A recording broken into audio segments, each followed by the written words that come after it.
আসসালামু আলাইকুম। আজকে অনেক দিন পরে ঈদের তৃতীয় দিনের সময় যাচ্ছিলাম একটু লিক পারে, কারণ ঈদের দ্বিতীয় দিন অনেক ভিড় হয় আমাদের লিক পারে।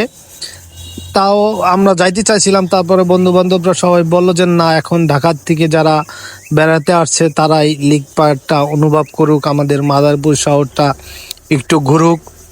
তা আমরাও ভাবলাম যে তারা তো অনেক সময় শহরে থাকে, ভালো ঘুরতে পারে না, সৌন্দর্য জিনিস দেখতে পারে না, তাই তাদের জন্য আমরা মাদারীপুর লেক পার্কটা উন্মুক্ত রেখেছিলাম।